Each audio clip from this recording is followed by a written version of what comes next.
ของพี่เอิร์ธ เนี่ยค่ะ ของเจอแบบว่าหนุ่มยักษ์คนนี้ ครั้งแรกตอนเวิร์กช็อปครับ ค่ะ ก็ไม่ใช่เวิร์กช็อปดิคือไปแคสติ้ง ใช่แคสติ้งครั้งแรกก็แบบอ๋อ เฮ้ยขอหน้าใหม่5 4 3 2พี่ก้องค่ะพี่ก้อง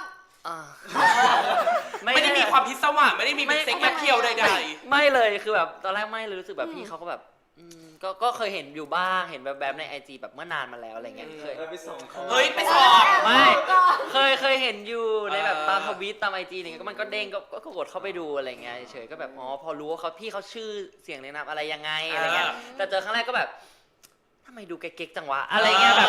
นั่นนี่ เข้ากันได้เหรอแล้วแบบพี่เขาก็แบบครับสวัสดีครับคือให้สัมภาษณ์แบบผมเกิดวันที่9 เดือน9เล่าที่มาของชื่อตัวเองอ่ะนานมากจริง คุณเราต้องเบรกดีไออย่างนี้หรอต่อไป นางเริ่มด้วยการบอกความหมายของชื่อตัวเอง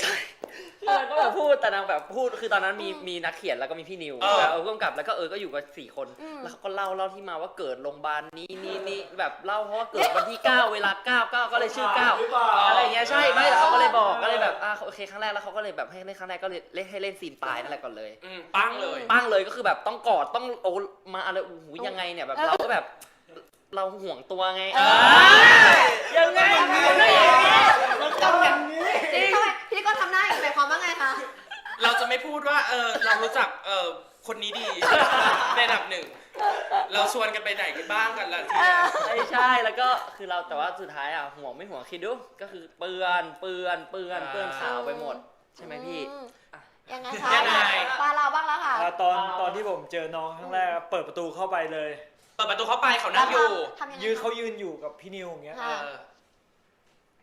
เห็นแพนโดร่าเต็มแขนเลยแพนโดร่าเต็มแขนเลย